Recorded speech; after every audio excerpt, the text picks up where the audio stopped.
Olá, Oi, Ná, boa noite. Deu certo. Peraí que... Deixa eu ver, porque tava aparecendo metade da minha cara só. Tudo bem? Vamos esperar o pessoal entrando. tá? Só assim Co- pra gente ver, né?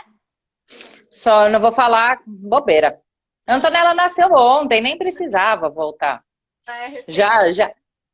Cadê a Piquitica? Tá dormindo já?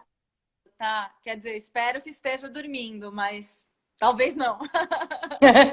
Ela é linda, não é, Mila? Eu falo que a Nath é uma das poucas pessoas que tem mais de 1,70 m, 50 quilos e é inteligente que eu gosto. Cada 1,70 m e pelos 50 quilos a gente tem, mas Mas é verdade. Na, amor, eu vou começar a te apresentar, e aí, como fica gravado, quem for entrando depois assiste, pega no começo, porque senão, se a gente for esperar todo mundo ir entrando, porque o pessoal tem um delay, o nosso, para o ao vivo. tá, Então, até chegar a notificação e as pessoas começarem entrando, vai demorar um pouquinho. tá, A doutora Natália Grandini, Tanus mesmo, né, Nath? tá no. É médica formada pela Faculdade de Medicina do ABC, especializada em reprodução humana. É uma das pessoas mais importantes na minha vida, porque trouxe minha filha ao mundo. E além de trazer minha filha ao mundo, assim, foi uma pessoa que me deu total paz no meu pré-natal, no meu parto. A Antonella se adiantou de vir ao mundo assim, você foi mais do que fundamental no dia do meu parto. Eu Ah, tenho muito nítido cenas, assim, deu super nervosa, você fazendo carinho na minha perna, me acalmando até a Tonton nascer, então, assim, é uma das pessoas que eu mais vou amar eternamente na vida, porque você me deu o meu melhor presente, obrigada, sempre. obrigada. Super. E na, Oi, fala, desculpa.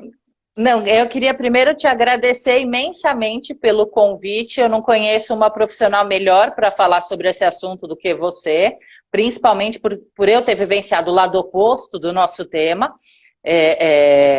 Infelizmente, não são todas as mulheres que passam que têm a experiência que eu tive, a experiência boa, positiva, e uma pessoa qualificada que nem você para falar desse assunto. Então, quero muito te agradecer de ter aceitado o nosso convite para conversar com a gente, Ná. Ah, imagina, não, agora do fundo do coração eu que agradeço você, a Camila que eu não conheço, mas eu conheço também. Bom, a nossa história começou como, acho que uma relação médico-paciente, opa, mas na verdade ela virou uma história que é para a vida e que é muito maior. Eu tenho um carinho enorme por você, pelo Rafa, foi um prazer trazer a Com... fofura terrível da Antonella, né? Não, realmente fico muito honrada, tá bom? De falar desse tema tão delicado, tão importante, tão doloroso e, né, que a gente tem que combater, porque no final o que eu desejo para todas as pacientes, né, é essa relação que a gente tem. Acho que isso é o mais importante, então o que a gente tem que buscar, né? Tá? E é o que a gente conversou ontem, assim, eu acho que é um tema que a gente tem que trazer esclarecimento, porque é um tema que ele fica num campo muito nebuloso, sabe, Nath? Porque nem tudo é violência obstétrica e nem tudo é culpa do médico. Então, eu acho que assim, a gente tem que trazer justamente para pontuar qual que é o limite, sabe? Que passa, qual que é essa fronteira que vira violência obstétrica, o qual até onde que o médico pode ir, até onde que é a imposição do Estado e o médico tem que se submeter. Então tem muita coisa que hoje em dia fomentou essa ideia de que é violência obstétrica, cai tudo em cima dos médicos, mas a gente não sabe muito atrás, às vezes tem uma imposição estatal em cima daquele assunto, ou tem inúmeras situações. Então, acho que vale muito a pena a gente trazer esse esclarecimento justamente para a população começar a conseguir a ter a informação necessária para conseguir distinguir o que é a violência e o que não é a violência. só antes da gente entrar, só fazendo esse adendo, ontem a gente conversando, a gente vai entrar, né, da violência psicológica, que é a questão de gritar, da gestante não poder gritar, se expressar. E ontem você me explicando falou, olha, mas, por exemplo, muitas vezes tem, sim, profissionais que impedem a gestante de gritar, sem querer já de entrar lá para frente no que a gente vai falar, mas tem uma razão médica que muitas vezes a gente pede para não gritar, porque funciona assim, assim, assado. Então, assim, é muita falta de conhecimento de nós, leigos. Sim. Então, por isso que eu acho que nosso papo vai ser muito legal. Antes da gente começar, eu só vou fazer uma introdução, que a gente tinha falado, o que a OMS entende como violência obstétrica, porque o termo médico para leigos em geral ia ficar muito conceitual, né, Ná? Então, a gente resolveu trazer aqui para a OMS o que seria os tipos de violência obstétrica. Então, assim, um levantamento encomendado pela Organização Mundial de Saúde, a OMS, e feito em 34 países, identificou 7 tipos de violência obstétrica e maus tratos que podem acontecer durante o parto. São elas. O abuso físico, bater, beliscar, por exemplo, o abuso sexual, o abuso verbal, a linguagem rude ou dura, a discriminação com base em idade, etnia, classe social, condição médica, não cumprimento dos padrões profissionais do cuidado, por exemplo, negligência durante o parto, o mau relacionamento entre a gestante e a equipe, a falta de comunicação, falta de cuidado e retirada da autonomia, e as más condições do sistema de saúde, a falta de recurso. Embora os maus tratos às mulheres durante o parto ocorram frequentemente no nível de interação entre mulheres e profissionais de saúde, falhas sistêmicas da unidade de saúde e do sistema de saúde também contribuem para a sua ocorrência, de acordo com a OMS. Então, agora eu acho interessante a gente subdividir cada um, né, desse tipo de violência. Vamos começar pela violência física, Ná?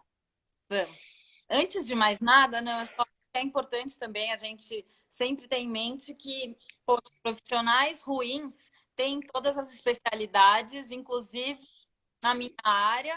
É um momento sublime. É claro que ninguém teria o direito real de ter mau humor, sono, cansaço, problemas pessoais, né, na ocasião do parto, porque a gente sabe, tem plena noção que é um momento único para a paciente que está, né, vivenciando essa experiência, mas e tem realmente os profissionais ruins, então a gente tem que, né, tomar cuidado para não generalizar. Esse tema me dói muito como mãe, como médica, como paciente e como obstetra também, porque acaba atingindo, algumas vezes me ofende também, e eu estou sempre lá tentando dar o melhor de mim, enfim, e acredito que os colegas tenham essa sensação também, que algumas vezes cai sobre o nosso colo uma responsabilidade né, e coisas que a gente, infelizmente, não estão ao nosso alcance, e outras coisas que a gente usa durante a evolução do trabalho de parto, alguns recursos, exames, né, é um modo que também a gente tem de conduzir da melhor maneira a evolução daquele trabalho de parto. Então, algumas vezes, o que é violento não é necessariamente o ato em si, mas o modo como ele é feito. A condução, E a falta de conversa, de diálogo, de explicar, eu acho que isso tudo é o que torna mais violento. Eu vou ter que mudar de lugar, que minha bateria não está aguentando. Sem problema. Pronto. Pronto, aqui. Tudo bem, tá meio escuro, mas vamos lá.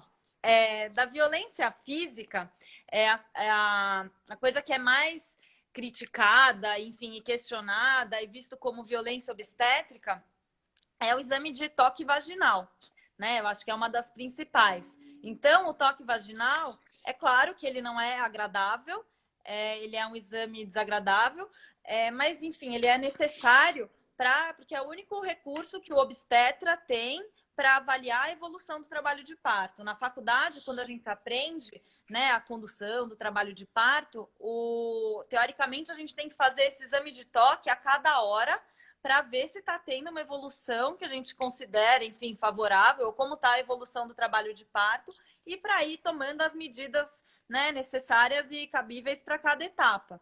Então, eu entendo, né, isso também vai variar de profissional para profissional. Tem profissionais que se sentem mais confortáveis fazendo mais exames, tem pessoas que se sentem mais confortáveis fazendo menos exames. Então, cada profissional vai ter uma maneira de agir e de conduzir, mas eu acho que mais importante do que o, né, assim, eu acho que o jeito, como é um exame desagradável, é inegável, eu acho que conversar, explicar, tentar ser delicado e explicar para a paciente o porquê do exame, o porquê de repetir o exame, o que o médico está tentando ver naquele momento, eu acho que tranquiliza a paciente e quebra esse estigma, né, do exame de toque, da violência do exame de toque. Eu acho que né, conversar e o vínculo entre a paciente e o obstetra, eu acho que acaba sendo fundamental para amenizar isso. Claro que muitas pacientes vão ganhar com o plantonista, elas nunca viram aquele médico antes, mas a cada exame também é uma oportunidade, durante a evolução do trabalho de parto,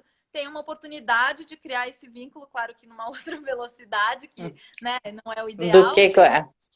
né? Todo mundo deveria ter direito de conseguir fazer o parto com seu médico, enfim, mas eu acho que é possível, né? Eu acho que dá para, acho que com respeito e carinho e educação, assim você consegue tornar até o exame de toque, digamos que humanizado e menos. Então, porque eu sou leiga, Nath. Até onde eu sei, o exame de toque em si não é algo proibido na medicina, na ginecologia. Então, não é algo violento. Então, ele não deveria ser encaixado como uma violência. É a forma como é feito. E o que também ele caracteriza é que, né, os exames de toque sucessivos. Mas, né, quem é qualificado enfim, para definir o quanto são é exagero fazer exame de toque até que número, entendeu? Então, em situações gerais, né, a gente hoje menos até, eu tô já ficando macaca velha, então, é claro, você vai amadurecendo e você vai individualizando, né? Você vai ficando, enfim, exercendo a medicina de uma maneira, né, que é cada um da sua maneira mais, né, enfim, particular, digamos assim. Então, e é difícil definir, um leigo definir quantos exames viraram violência, até aqui pode fazer 3 exames, já fez 4, quarto é violência. Então, eu acho que o jeito como é feito é muito mais importante do que, né, o número de exames. E outra coisa também que caracterizam como violência obstétrica nos hospitais escola, que tem muitas vezes a necessidade né, tem o preceptor e tem os médicos residentes que vão ter que, né, que tem que botar a mão na massa para aprender, porque no dia seguinte vão ser eles conduzindo os casos das pacientes deles e das pacientes nos hospitais, enfim. Então, eu entendo que é muito desconfortável, que é claro que, né, nenhum serviço, escola, 10 residentes vão examinar uma paciente para saber o que é 1 centímetro, o que são 2 centímetros, mas é impossível alguém se formar médico sem passar né, pela residência e botar a mão na massa, e você tem que alguém vai ter que corrigir ou vai ter que confirmar que aquilo são 5 centímetros ou não são. Então, eu acho que, de novo, o diálogo, a orientação, conversar com a paciente, também se ela falar, não quero, respeitar, claro, a gente tem que respeitar, óbvio, mas eu acho, de novo, que é muito mais o jeito como a gente faz do que o toque em si. O exame em si. E não tem nenhum prejuízo para o bebê, não, até onde eu sei. Não, inclusive é o jeito que a gente tem para saber se está tudo bem, para saber se, depois de X horas, se o trabalho de parto está evoluindo, se não está, se a gente tem que, né, fazer alguma coisa diferente para ajudar, enfim. Então, não tem, é inevitável.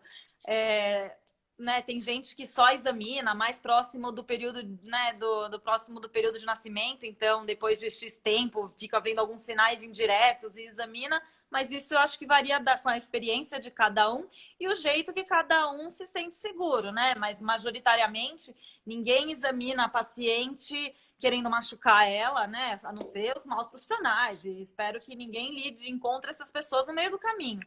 Mas o comum e o normal, todo mundo que se forma obstetra, né? O nosso objetivo a gente é a parte fofinha, né? Totalmente fofinha. Olha lá,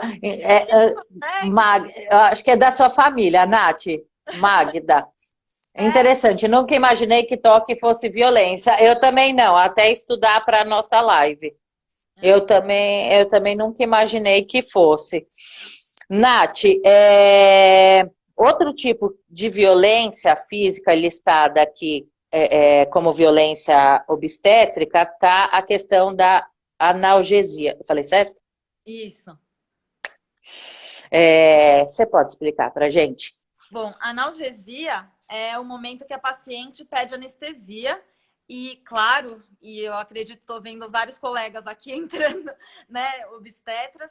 Meu, ninguém em sua consciência se forma médico, decide fazer obstetrícia para, né, fazer com que a paciente sofra no momento do parto, né? Ninguém é carrasco, a gente não é masoquista. Então, no mundo ideal, e eu realmente acredito nisso, eu acho que a gente tem que continuar lutando por esse mundo ideal, né? A partir do momento que a paciente pede anestesia, seria a nossa obrigação, né, disponibilizar essa anestesia, essa analgesia de parto para a paciente. Mas o que acaba acontecendo em muitos serviços, né, principalmente nos públicos, é que... Ai, desculpa, tá meio escuro, né? Não, tá um pouquinho. Pera, deixa eu acender a luz aqui, ver se melhora, desculpa. Não, não tem nada melhorando, né, no caso.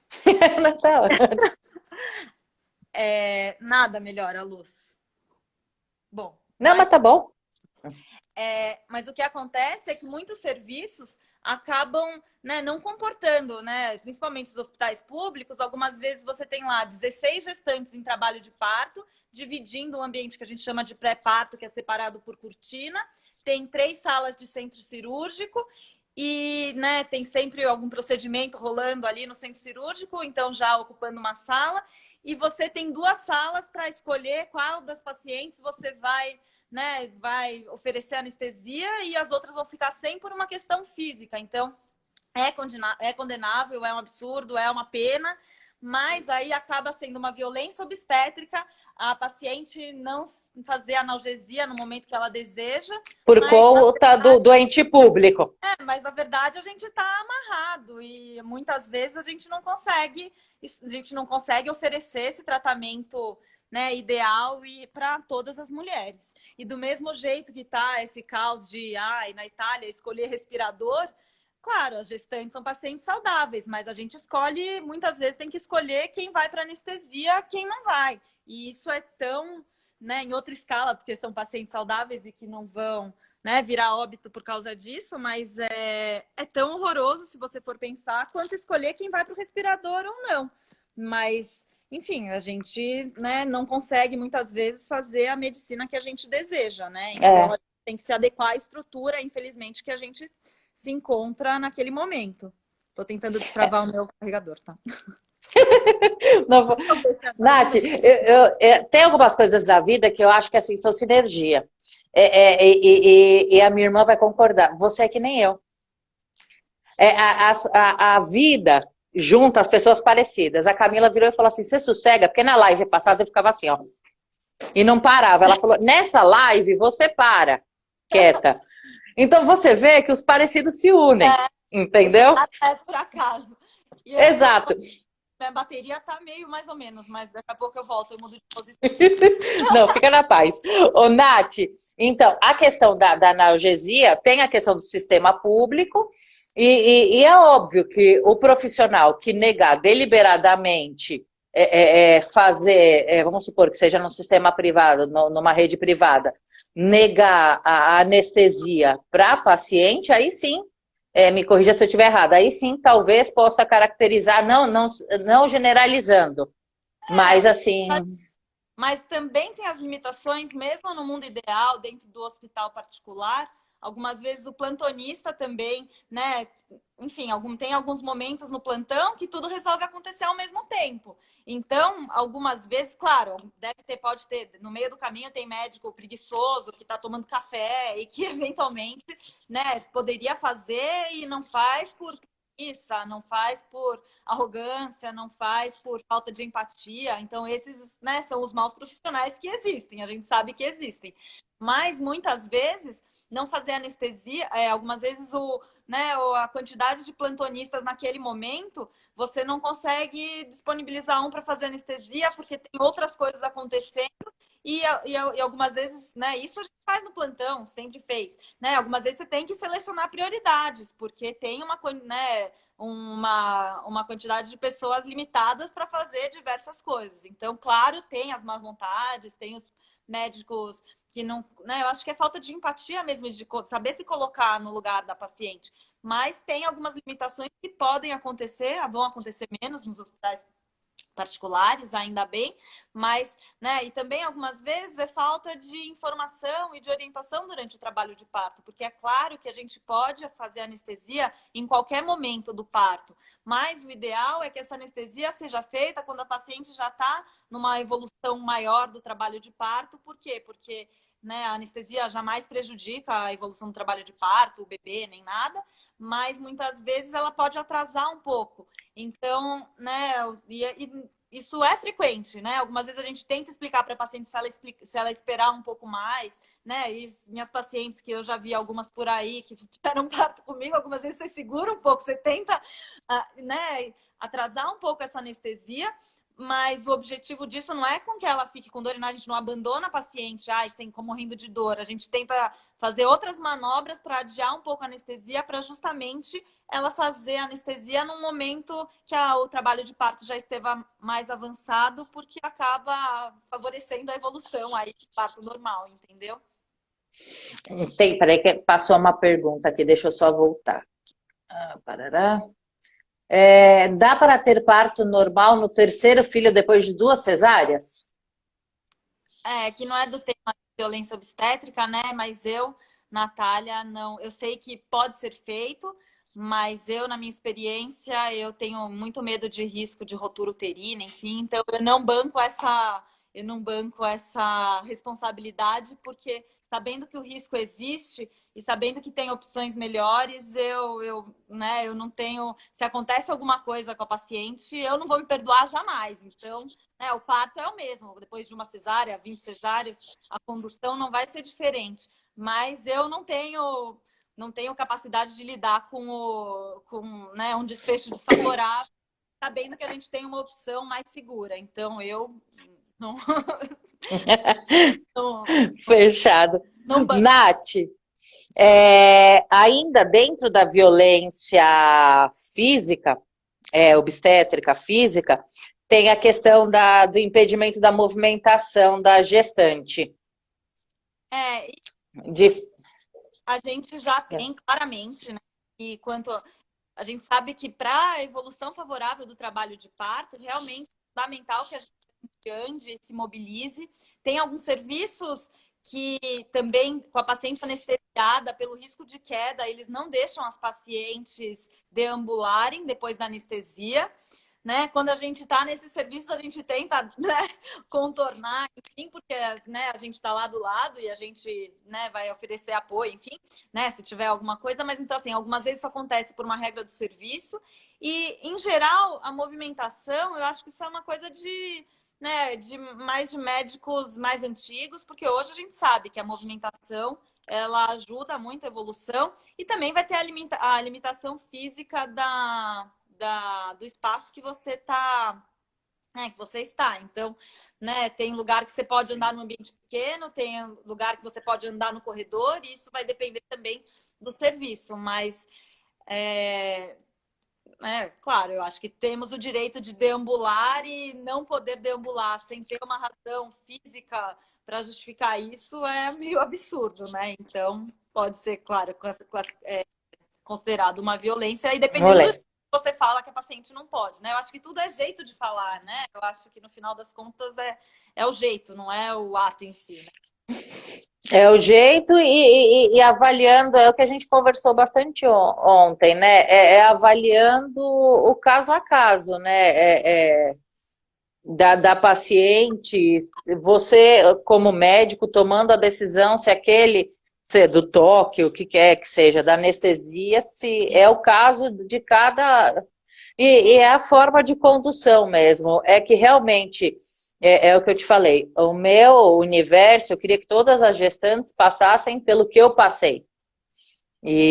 Assim, vivenciei o melhores dos mundos, isso num momento que a Antonella nasceu de surpresa. Então, infelizmente, as gestantes não têm isso. Eu acredito que, assim, muitas vezes, principalmente no serviço público, que você não tem o pré-natal com uma médica, você já não tem aquele acompanhamento mensal. As minhas consultas eram uma delícia, era um bate-papo, não é, você não, é muito complicado. Então, eu acho que, infelizmente, a população mais humilde acaba sofrendo muito mais, dá de cara muito mais com essa realidade, né, Ná? Ná, outra violência física que pode caracterizar a violência obstétrica, que é a questão do acesso venoso e da ocitocina. É, O que é isso?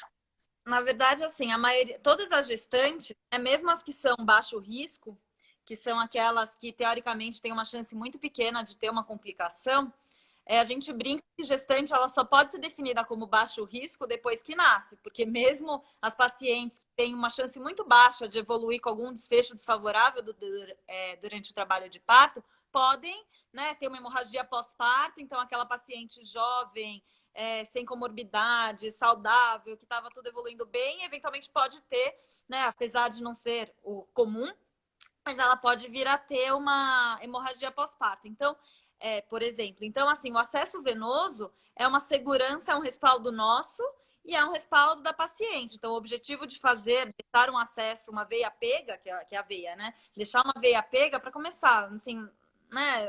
É desagradável, mas não vejo nenhum grande problema Eu nesse também não. Eu procedimento. também não.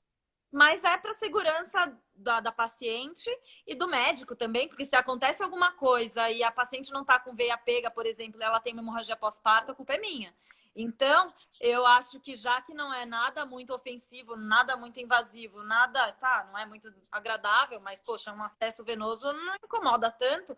Então, por segurança, a gente deixa a veia pega, eu, pelo menos, deixo veia pega. Tem médicos que têm, né, que tem outro tipo de experiência, então, que eles preferem, né, enfim, se tiver a urgência, né, pegar uma veia, mas eu prefiro evitar desfechos desfavoráveis. Então, eu acho que, né, pecar por excesso, pelo menos para mim, é fundamental. E a ocitocina é a medicação que a gente usa para fazer com que as contrações fiquem ritmadas e fiquem, né, num intervalo que a gente fala de efetivo, né? Para justamente possibilitar a evolução do trabalho de parto. Então, a ocitocina não é uma medicação que a gente usa para dar dor na paciente. Na verdade, a gente usa quando tem necessidade para as pacientes que estão em trabalho de parto, estão entrando em trabalho de parto, mas a gente vê que está muito arrastado, que ela não está em franco trabalho de parto,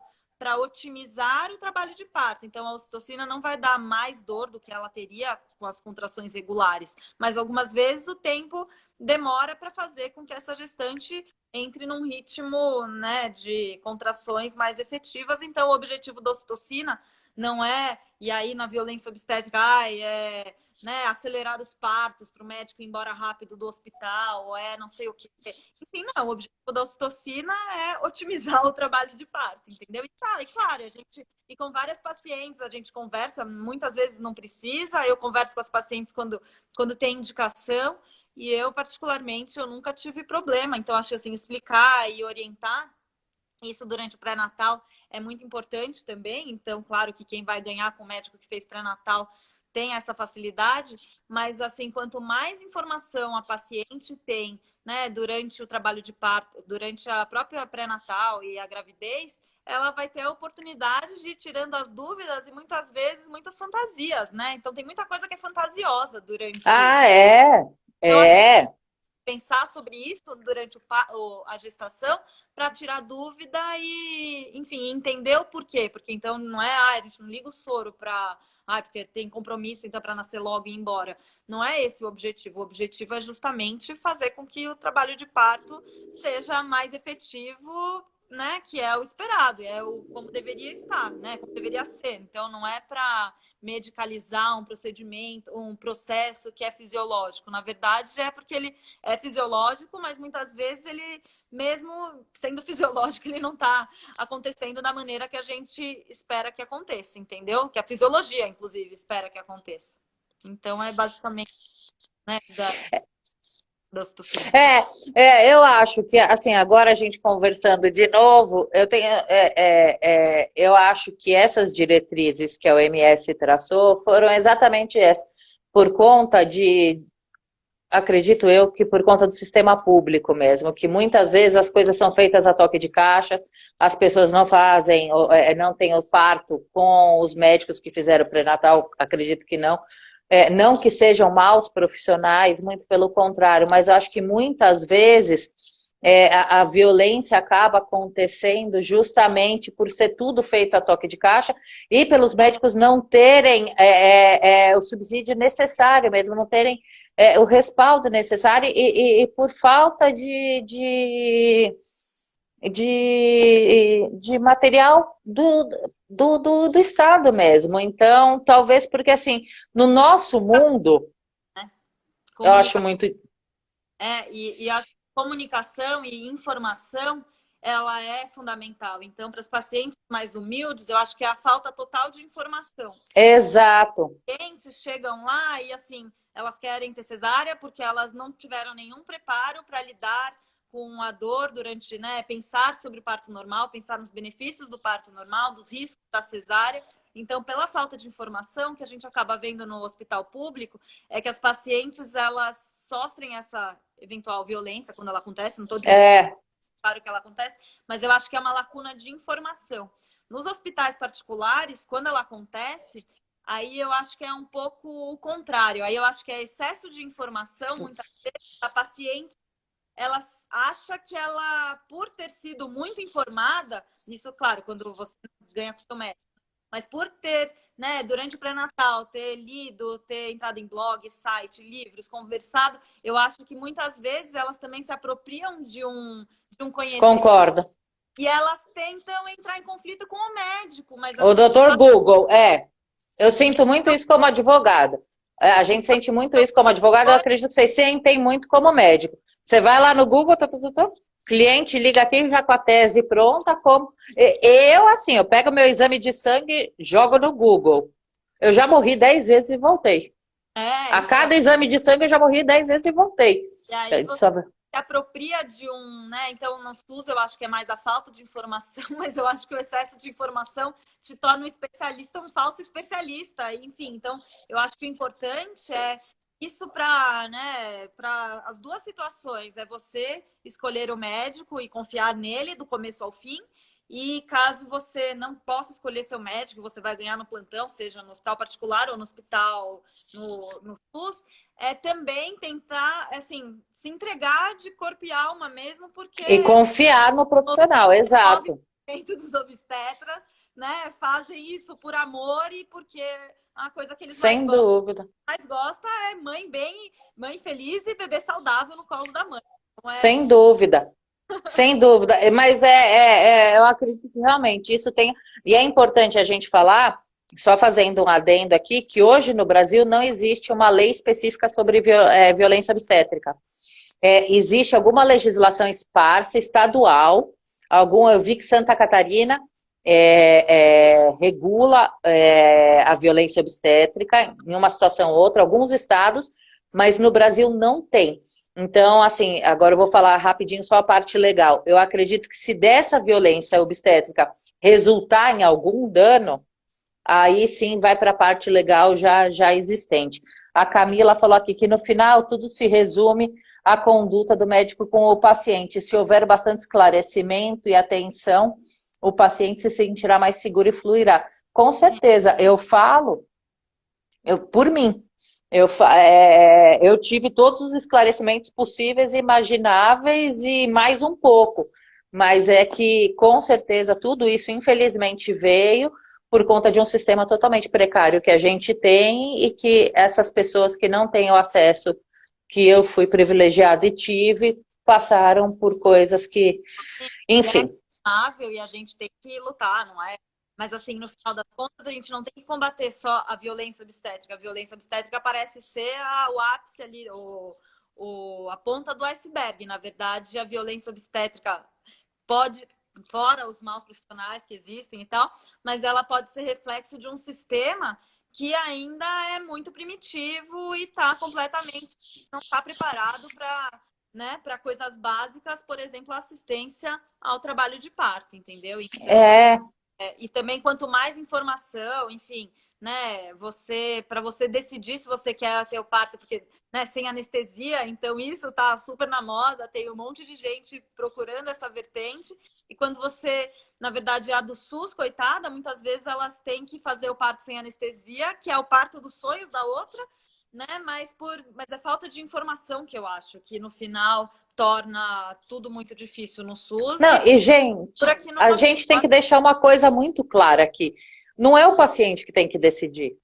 É a mesma coisa do que a gente está vivendo com o bendito do coronavírus. O medicamento para usar no coronavírus não é presente, não é o seu tio, não é o fulano. É o teu médico que vai decidir, e no parto ou qualquer doença, é o profissional que está te assistindo que vai decidir. Confiar, ponta, você tem Exato. que, né? Quem tem a oportunidade de fazer isso durante o pré-natal é um felizardo, somos felizardas, mas se você não tiver também, né, você vai ter que confiar, porque senão você começa a entrar em conflito e é ruim para a paciente mesmo, então, porque aí você fica mais tensa, mais desesperada, e então acho que tem que confiar. Por quê? Porque a grande maioria dos profissionais está lá para ajudar mesmo, está lá porque gosta, está lá, claro, porque também precisa, enfim, trabalhar, enfim, mas o objetivo de todo obstetra, ou da grande maioria dos obstetras, sem dúvida, É ver todo mundo bem no final, né? então ninguém né, a gente não sai malvada, vou, né, machucar as pessoas, quero fazer mal para alguém, pelo amor de Deus. Então o objetivo nosso é só, né, tornar aquele momento o melhor possível e trazer um bebê saudável ao mundo, né? Nath, a gente tem mais uma pergunta aqui da Ju Maitan. A gente pode responder já já, porque a gente tem uma pauta e tem mais 20 minutos só. Que é uma pergunta muito boa. A gente responde já já, porque senão a gente vai perder. Tem um monte de coisa boa para a gente falar ainda. Só tem 20 minutinhos. Tá. Vamos acelerar, hein? Carregar o celular. Vou falar mesmo. Ô, Ná, então, só para fechar, falar bem rapidinho da questão da violência física, sobre a restrição de dieta, a lei do acompanhante e a manobra de Christeler. Bom, a dieta também, hoje a gente sabe, médicos mais, assim, antigamente acreditava que a paciente deveria ficar em jejum durante a evolução do trabalho de parto. Hoje a gente sabe que não é necessário, inclusive que é importante que a paciente coma. Se eu soubesse. E mesmo, por quê? Porque mesmo quando vira cesárea de urgência, a gestante ela nunca é considerada estômago vazio. Então sempre dá para fazer a anestesia, enfim, e fazer a parte cesárea mesmo com a paciente tendo se alimentado, diferente dos outros procedimentos cirúrgicos, né? Algumas vezes a restrição de comida, claro, ninguém vai comer uma feijoada, né? Porque aí eu acho que não vai cair muito bem. Então, geralmente são lanchinhos mais leves, que para as mulheres que estão em trabalho de parto também, provavelmente elas não vão querer comer hambúrguer, né? Com 8 centímetros de dilatação. Então, elas podem ficar nauseadas. Então, enfim, a dieta é mais leve. Tem alguns serviços que as pacientes ficam no centro cirúrgico e, eventualmente, por estarem no centro cirúrgico, aí tem a restrição de entrada de comida. Mas, claro, a não ser, eventualmente, vai ter o médico que não acredita que elas podem comer e não vão deixar elas comer. Mas eu imagino que quando isso aconteça, se deva ao fato delas estarem num lugar que não pode comer, entendeu? Então, isso a gente sabe que acontece e também, infelizmente, não está no meu hall de para resolver, entendeu? Qual foi a outra? A manobra de Christeler. A manobra de Christeler, hoje ela é proscrita, né? Ela é a compressão do fundo do útero para ajudar no desprendimento do polo cefálico. Para quem é leigo, que nem eu, é que eu vi o desenho, eu sei o que é aquele que aperta a barriga aqui em cima. Mas na verdade, assim, é que quando você, né, quando fala em violência obstétrica, aí você lê a definição, parece, que pode pôr o braço até o joelho para empurrar o bebê. Claro, hoje, né, não é proscrito, não pode ser feito, mas pode ser uma simples compressão no fundo do útero, sutil, que você, na verdade, tenta pressionar o útero quando você vê que a mãe está cansada, que ela não está conseguindo fazer força e que falta a parte motora, você comprime o fundo do útero. E é gentil isso, não é? Aí parece que você está subindo, sei lá, em cima de uma escada e botando três negros em cima da paciente para empurrar o bebê. Não é isso o objetivo. O objetivo é uma compressão sutil. Hoje não pode fazer. Sinceramente, do jeito que eu já vi fazer, não é violento se você faz uma coisa sutil, mas hoje a gente não faz porque não pode.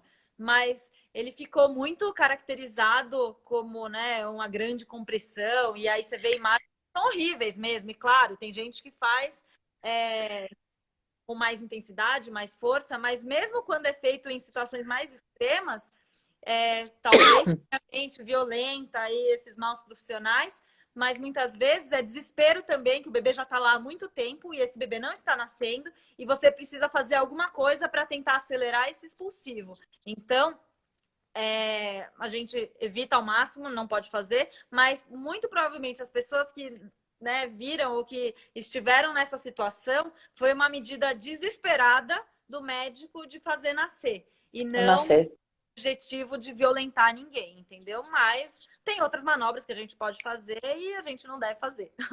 Não pode fazer. Né? Fecha. Nath, rapidinho, a lei do acompanhante. Que você me acompanhante. explicou uma coisa muito legal ontem do SUS. Hoje é regra, todo serviço tem que ter, as pacientes têm direito a ter um acompanhante, mas o que pode acontecer em alguns hospitais e no SUS mais frequente pela limitação física das pacientes, algumas vezes não pode ter acompanhante homem.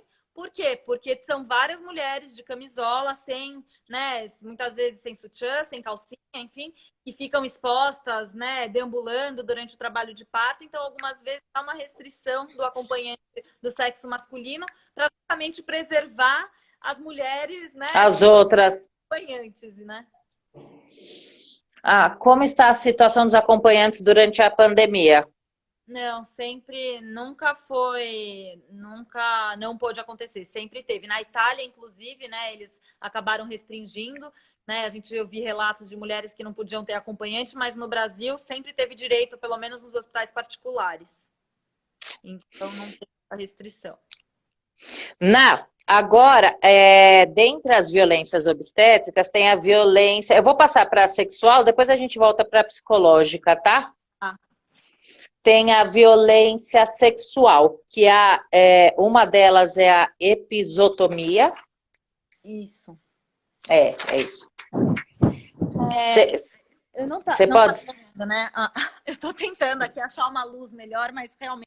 Não, mas tá plena, tá bonita. Ih, travou, voltou.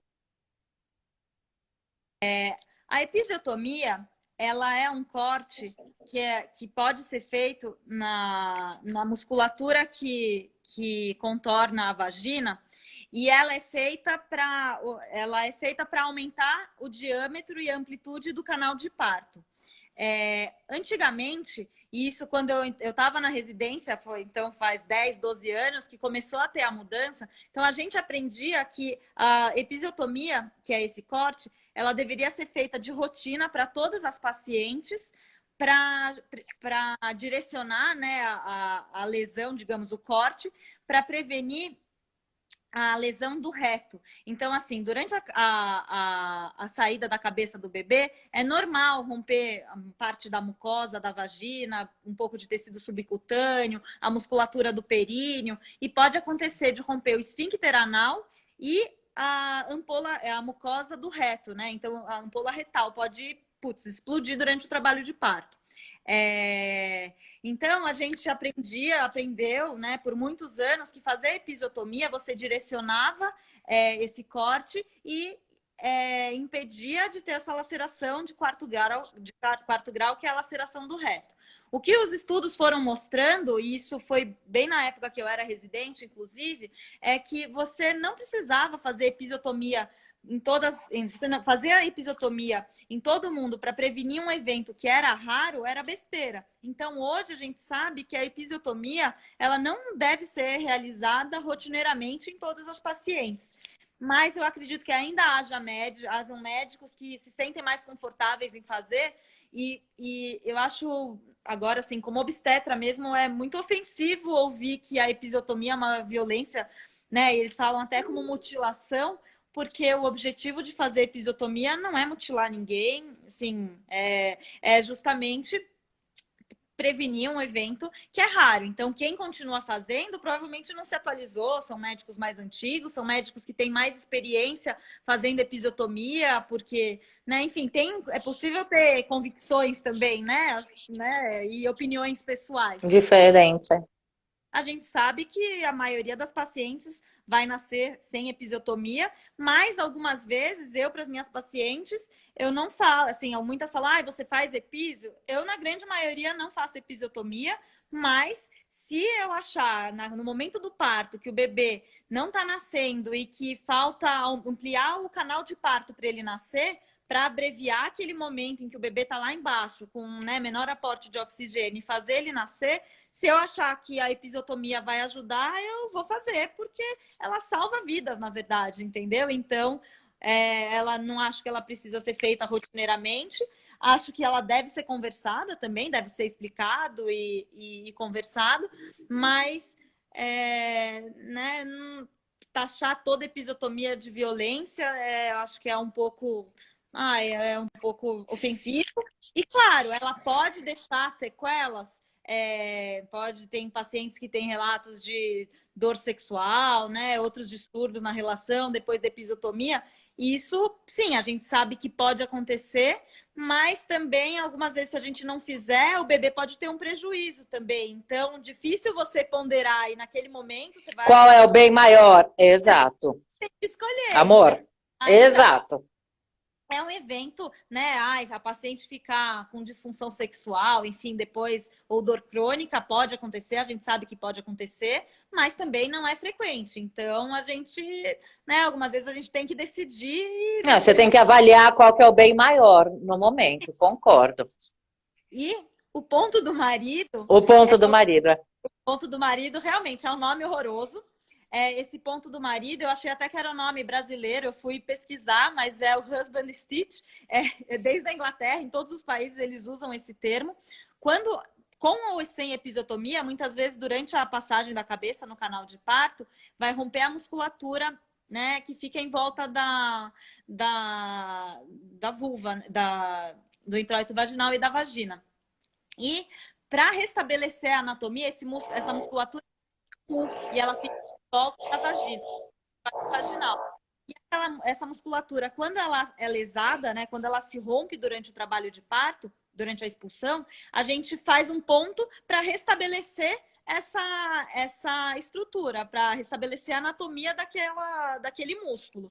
E esse ponto é chamado de ponto do marido. Ele é chamado de ponto do marido não porque a gente faça esse ponto para o marido na relação ter prazer e fechar a vagina. Não, a gente fecha esse ponto porque abriu uma musculatura e a gente tem que fechar essa musculatura. E realmente esse nome é horroroso, né? Eu acho que tá na hora de mudar. Porque ele é bem machista, mas o objetivo, na verdade, é restabelecer a anatomia, não né, dar mais prazer para o marido durante a relação, porque a vagina da esposa ficou mais justa. Mas se você não dá esse ponto do marido, realmente, algumas vezes as pacientes ficam com essa queixa de uma vagina mais larga e muitas vezes isso é desconfortável para a própria paciente. Então, o objetivo de fazer o ponto é para a paciente, não é para o marido, é óbvio, né? Mas é um tema bem... Não, acho que de violência sexual são essas, né? Agora, violência psicológica verbal. Explica para mim que fez todo sentido a questão do gritar e do se expressar. Já vou fazer um adendo antes da gente ser linchado em praça pública. Voltando a falar o que a Nath falou aqui a live inteira. É óbvio que tudo é a questão do bom senso. O médico que obriga, que proíbe a paciente de se expressar, de gritar, de de expressar qualquer tipo de dor, ele vai estar cometendo a violência obstétrica. Mas me explica o que você me explicou, de falar, quando conversar, falar para a paciente, não grite, faça de tal forma por conta disso, disso, disso.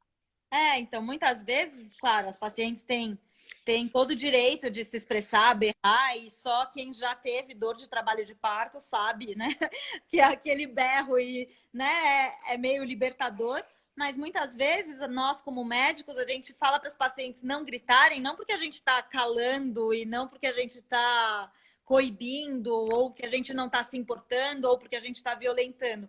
É porque durante o trabalho de parto e no período expulsivo, se a paciente grita, ela, né, o ar sai, enfim, isso não aumenta a pressão abdominal, ela acaba não gritar não contribui para a força correta para a expulsão do bebê. Então, quando a gente pede para a paciente não gritar e prender a respiração, isso aumenta a pressão abdominal e aumenta a pressão com que ela consegue, né, empurrar o bebê.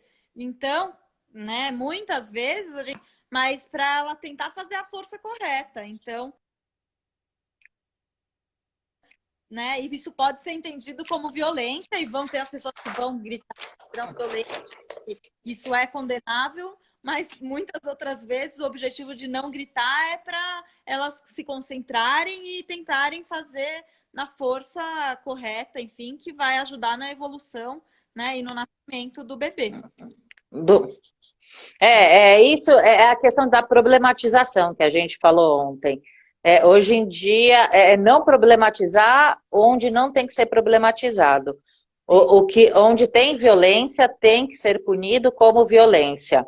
O que não for violência tem que ser levado como um ato médico. É muito difícil a apuração dessa conduta, eu entendo. Eu acredito que deve ser muito difícil. Mas eu nunca tinha, não sabia, por exemplo, como leiga, essa questão. E me faz todo sentido essa sua explicação científica da questão. Sim. Então, não vamos problematizar a questão. Por favor, fulana, pare de gritar e comece a fazer força para o bebê nascer. Uma coisa é isso, ou cala a boca, não grita, não sei o quê. São duas atitudes totalmente diferentes, entendeu? Sim, e por isso que tudo pode virar violência, né? Sempre pode ser violência real, né? Um ato de violência, mas muitas vezes eu acho que é uma falta de comunicação mesmo e de diálogo durante o trabalho de parto, porque a grande maioria das vezes não é, né? A violência, claro que ela acontece, ela tem que ser combatida, mas eu acho que na grande maioria das vezes é falta de comunicação. E também eu acho que, né, a gravidez é um momento que a gente idealiza muito tudo. E a maternidade, bom, a gravidez e o parto é o primeiro momento para a gente quebrar isso e ver que as coisas não saem como a gente se necessariamente sonhou e planejou. Na verdade, sonhou não, né? E planejou. Então, o que eu acho que nós todas temos que ir para os nossos partos pensando no parto possível. Então, a gente tem que ter educação, a gente tem que saber o que vai acontecer, porque antecipar, né, não ser surpresa as etapas. Aliás, a primeira lição da maternidade é essa. O planejar não existe. Aliás, eu já vou até fazer esse gancho, porque está acabando o nosso tempo, para você contar aquele caso final, que é exatamente que foi o caso da Tonton, que o planejamento não existe. Eu passei 9 meses em pré-natal, marquei meu cabeleireiro para um dia a Antonella nascer. Eu falei, bom, vamos esperar as 39, 40 semanas. No dia que ela nascer, nasceu. Mas vou ficar plena já com o cabeleireiro. A Antonella resolveu ter taquicardia fetal e nasceu. Só que aí conta exatamente esse caso da taquicardia fetal, que era o que a gente estava conversando, que foi o caso da Tonton.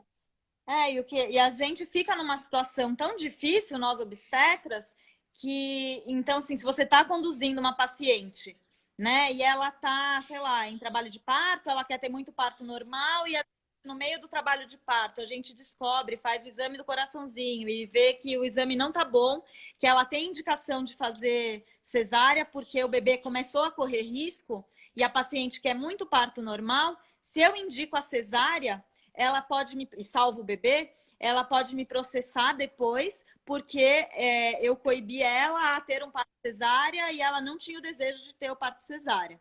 E por outro lado, se a paciente que está em trabalho de parto quer ter muito parto normal, eu vejo esse mesmo exame, que não está bom, que ela, né, o bebê está começando a entrar em sofrimento fetal, que tem indicação de cesárea, e a paciente fala que ela não quer fazer a cesárea, e eu respeito a paciente, ela pode me processar depois, porque se o bebê vier a óbito, Deus que me livre, durante o trabalho de parto, e ela não fez a cesárea, ela pode me processar, porque eu sabia que ela corria riscos e não fiz a cesárea nela. Então, a gente fica numa situação muito difícil, né? A gente erra dos dois lados. Então, claro, a gente sempre quer respeitar as pacientes, mas eu acho que a nossa autonomia também ela tem que ser preservada, né? Enfim, então a gente algumas vezes tem situações muito difíceis, assim, de saia justa. Então é complicado para a gente também, né? Então a gente também é violentado algumas vezes, e quando você assim, é outro tipo de violência, mas você também se sente violentado. E algumas vezes, né, as pacientes acreditam em uma coisa e o médico acredita em outra. Então, né, é uma divergência de opiniões. Então, talvez os dois tenham razão. Mas muitas vezes, né, as pacientes também querem impor ao médico a vontade delas e o médico não faz porque ele acredita em outra coisa e não é porque ele está violentando ela, entendeu? Então, eu acho que sempre é a questão de diálogo. Confiança, diálogo e confiança. A gente tem 2 minutos que vai acabar. Então, assim, concluindo, é um cenário muito, muito nebuloso, é muito difícil esse liame entre a violência obstétrica e a não ser que seja algo muito claro, assim, né, Nath? Mas tem que ter cuidado antes de sair acusando que tudo é violência obstétrica, mas também sofrendo violência obstétrica tem que ser denunciada. Eu vou falar, depois eu vou deixar aqui os canais de denúncia no próprio hospital, na Secretaria de Estado, município, no CRM, no 180 ou no 136. Nath, eu queria te agradecer demais, demais, demais. Está todo mundo te elogiando. Linda, maravilhosa. Vocês não viram ela como médica, gente. Quem não é paciente... Nath, deixa seu e-mail, seus contatos. Por favor, marquem consulta, meninas, com elas. Eu vou te falar, vocês não se arrependem. É a melhor ginecologista do mundo. Obrigada, né? Você é meio suspeita para falar. Eu não apareço nunca, eu só apareço para ter filho, mas ela é uma ótima médica. E o que eu desejo no final é justamente isso. Eu acho que, como mãe, como paciente, como obstetra, eu acho que o momento de nascimento é o momento, se não é o mais lindo das nossas vidas, é um dos mais lindos. Então, eu acho que todas nós temos o direito de ter o nosso bebê num ambiente repleto de amor, de carinho e de respeito. Então, né, a gente tem que brigar por isso, mas a gente tem que também tomar cuidado para, né, enfim, não entender errado tudo que está acontecendo e taxar tudo de violência, porque muitas vezes não depende, né, do médico. Mas eu desejo uma relação como a nossa para todas, que é para a vida, né, Mari? Eu também. Com certeza, deixa seus contatos, a gente vai cair em 1 minuto. Tá, eu vou deixar o meu... Eu não sei nem o telefone de cor do consultório. Não tem problema. Quem quiser pode me pedir que eu deixo o telefone da Nath. Depois a gente deixa, agora tem no meu Instagram, tem os meus contatos também, porque... Tem 20 segundos. Ai, super obrigada, Nath. Mari. Foi um prazer. Obrigada a vocês. Vão lá no Instagram da Nath, que agora ela vai virar influencer digital. Quero ver todos os conteúdos. Que o quê, Nath? Você tem que passar em consulta, hein? Quando a Antonella tiver 3, 4 anos, eu tô indo lá. Beijo, obrigada, Nath. Obrigada. Beijo, pessoal.